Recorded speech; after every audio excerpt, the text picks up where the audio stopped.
Et bonjour les Capricornes, donc là on est parti pour votre horoscope pour le mois de juillet 2023. Je fais une petite aparté astrologique brève et ensuite on attaque le tirage.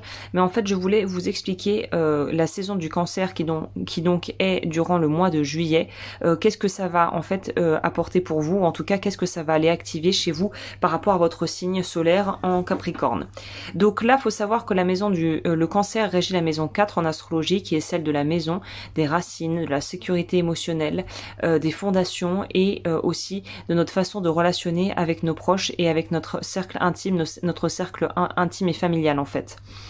Le Capricorne lui régit la maison 10. La maison 10, alors là c'est très simple, c'est tout ce qui est en lien avec la réputation, le statut social, la place en fait qu'on a de façon vraiment très large au sens où qu'est-ce qu'on fait de notre vie et comment on est perçu à travers le prisme principalement de ce que l'on crée, de ce que l'on fait, de ce en quoi on investit et aussi de son travail parce que généralement les Capricornes sont un petit peu des, comment ça s'appelle, des bourreaux de travail.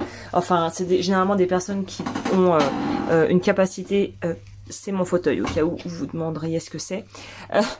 Ce sont des gens qui sont un peu des bourreaux de travail, qui sont assez autonomes, j'allais dire self-sufficient, mais qui se suffisent à eux-mêmes et qui sont très focalisés sur qu'est-ce qu'ils font et quels objectifs ils arrivent à atteindre dans leur vie. Donc faut savoir que là on est sur l'élément terre pour les Capricornes, l'élément eau pour les Cancers. Donc l'eau et la terre font un très bon mélange, font bon ménage. Donc là pour juillet, si on doit retranscrire par rapport aux énergies cancériennes dans lesquelles on va être durant le mois de juillet, ça va nous parler en fait de votre capacité, je pense, à sortir de la sphère purement professionnelle si vous êtes vraiment très en ce moment focalisé sur votre job ou si vous êtes femme au foyer ou père au foyer, d'être focalisé sur les objectifs que vous avez pour votre vie de famille. Ça va être de pouvoir en fait lever le pied, enfin c'est même pas lever le pied mais c'est changer un petit peu votre fusil d'épaule et de pouvoir en fait passer du temps et privilégier d'autres choses. Donc si vous êtes des bourreaux de travail, ça va être apprendre à vous détendre et à passer du temps avec vous-même et avec les autres et avec vos proches. Si vous êtes au contraire pareil très actif dans votre vie familiale mais que finalement vous laissez de côté vos projets perso et vos envies et vos aspirations et vos objectifs plutôt du coup personnels en lien avec votre vie et vos choix de vie, et ben, il va peut-être falloir prioriser ça. Donc c'est comment on peut trouver l'équilibre pour reconnecter avec des parties de soi-même et des gens aussi qu'on met de côté ou qu'on ne fait pas passer en priorité. Et là on vous dit qu'il est temps de pouvoir un petit peu remanier pour savoir mieux en fait scinder votre temps entre vie pro, vie privée, c'est ça. Vie pro et vie sentimentale et familiale. C'est-à-dire que si votre vie c'est votre travail, bah, il est peut-être temps de construire autre chose qui puisse permettre de vous sentir un peu plus peut-être épanoui et en sécurité émotionnellement que tout mettre les œufs dans le même panier et mettre tous les œufs dans le même panier et en fait être complètement dépendant de quelque chose alors qu'on pourrait trouver un équivalent qui nous nourrisse alors que voilà que c'est quelque chose qu'on n'avait pas vraiment envisagé comme ça quoi.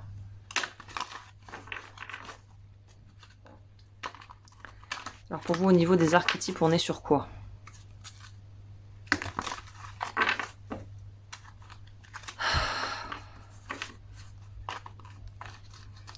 Ça pourrait littéralement vous autoriser à prendre des vacances hein, pour les Capricornes qui bossent énormément. On a les attributs ombre du détective. Voyeurisme, falsifier des informations. Je vais boire un peu. Qu'est-ce que ça nous dit? Alors là, je verrai ça de manière un peu plus large. Évidemment, prenez comme ça résonne, hein, je veux dire, ajustez à votre situation, mais c'est cette notion peut-être de faire preuve d'un peu de mauvaise foi, dans le sens où peut-être que des proches ou des gens autour de vous ont un petit peu tiré la sonnette d'alarme, notamment si vous avez une vie de famille un peu distendue parce que vous êtes assez absent ou absorbé par autre chose. C'est d'essayer de vous faire croire que vous n'avez pas vu les signes avant-coureurs finalement comme l'alarme qui s'allume et le clignotant rouge sur la voiture et de faire comme si vous ne le voyez pas.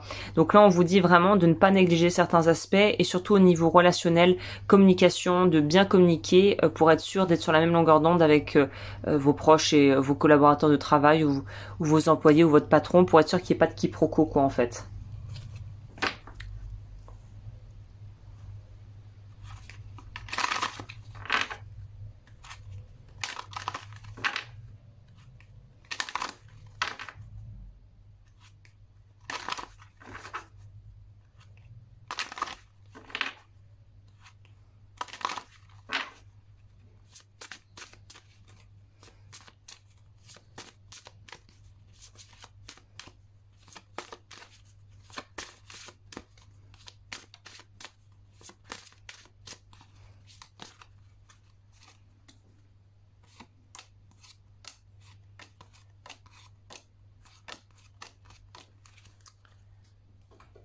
Alors, go, qu'est-ce que ça nous dit ici? Vacances, c'est ce que je vous disais. Faire un break. Et peut-être, justement, alors certains pourraient me dire « Ah, mais je peux pas partir, là, ça va pas, tout part à volo, on a plein de blocages, plein de problèmes. » Mais justement, parfois, c'est en faisant un break, ouais, c'est en faisant un break qu'on revient avec les idées au clair, vous savez, mais peut-être pas, même pas partir genre 3 semaines, hein, mais juste un week-end déjà décompressé, on éteint le téléphone, on recharge les batteries et on voit les choses sous un nouvel angle, avec un œil nouveau. Bah, c'est un peu ça pour vous. C'est retrouver la joie de l'enfance. Voilà, ça pourrait aussi nous parler pour les personnes qui sont en couple. Justement, c'est ce que je vous disais. Faites attention à ne pas laisser s'ancrer des problèmes et à les laisser de côté parce qu'en fait, si vous ne traitez pas ça, eh bien, il se pourrait que votre partenaire, à un moment donné, dise ciao, moi, j'en peux plus. Je t'ai envoyé les signes que t'as pas capté. Donc, ciao bambino. Donc là, il y a vraiment une notion de écoutez les gens, soyez attentifs et exprimez clairement vos besoins pour que les autres puissent en faire d'eux-mêmes, en fait. Hein. C'est un peu ça l'idée. Hein.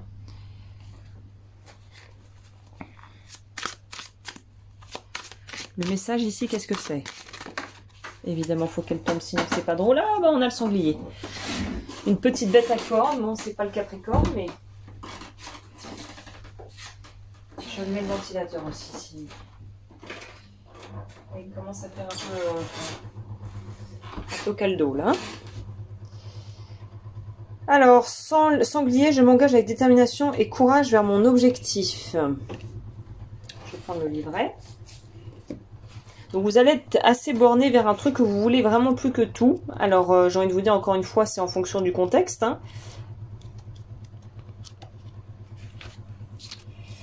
Je t'invite à retrouver la terre, à t'enraciner profondément en plongeant tes racines jusqu'en son centre. Je t'accompagne pour que tu puisses incarner, concrétiser et accoucher de tes projets. C'est en passant à l'action que tu pourras atteindre le succès et la réussite que tu désires. Symbole de fertilité, je te rappelle que tu as la capacité de créer tout ce que ton cœur désire. Je te montre que tu dois être déterminé, ne pas baisser les bras, t'offrir le repos et le soutien dont tu as besoin, enfin, afin de repartir de plus belle. Je te montre que la loi de l'abondance est toujours présente lorsque tes élans sont soutenus par la volonté de ton cœur, l'envie de contribuer et d'offrir ta lumière dans ce monde. Le cristal pour vous ce mois-ci, c'est la bronzite. Je t'aide à reprendre le contrôle de tes émotions et de ta vie. Je te permets de ne plus te laisser influencer par les paroles des autres afin d'être le seul décideur de ton destin. Véritable armure de protection, je favorise la guérison des traumatismes du passé qui peuvent altérer la perception que tu as de toi-même. Tu peux ainsi reprendre la confiance en toi, en tes capacités, en ta valeur, pour avancer en paix dans ton quotidien. La plante alliée, c'est le gingembre. Je viens raviver la flamme sacrée dans ton cœur pour que tu prennes soin de toi et que tu mettes à ton service. Je tonifie ton ego afin que tu oses prendre ta place et établir ton juste territoire. Je raffermis ta personnalité pour que tu t'aimes tel que tu es et que tu n'aies plus besoin de porter de masque. Je t'aide à intégrer les émotions afin qu'elles ne prennent plus le dessus sur ta clarté. Eh bien écoutez, ça a le mérite d'être clair. Je vais prendre la petite carte de conclusion et le dé pour voir quel chakra vous auriez à travailler ce mois-ci. La reine de denier, plonge ton attention vers l'intérieur, rejoins-moi dans la sensation de ce précieux corps humain. Sens, chacune de tes cellules vibre au diapason de la terre et des étoiles. Comment pourrais-tu alors manquer de quoi que ce soit? La sagesse du corps sera toujours ton refuge. Donc écoutez votre corps ce mois-ci. Et le chakra qui est le plus sollicité, bah ça, théoriquement ça serait le racine, mais il y a peut-être autre chose. On a le 9. Le 9, c'est trop haut. 8, trop haut.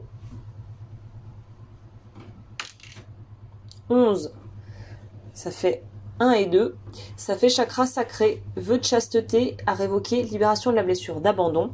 Sachant que je propose un programme sur Patreon si vous voulez voir là la guérison des 7 blessures de l'âme. Donc vous pouvez me rejoindre à tout moment et si vous loupez le train, vous pouvez reprendre dans l'ordre chronologique les révocations, les libérations d'âme. Et puis je propose également des coffrets que vous pouvez retrouver sur Patreon, que j'envoie tous les mois, et des bougies, des choses que j'ai sur ma boutique en ligne. N'hésitez pas à les voir. Je vous remercie d'avoir passé ce moment avec moi. Merci pour votre fidélité. Et on se retrouve 18 août 2023 pour les horoscopes du coup le dernier mois avant la rentrée. Ça passe vite. Prenez bien soin de vous les Capricornes et à bientôt.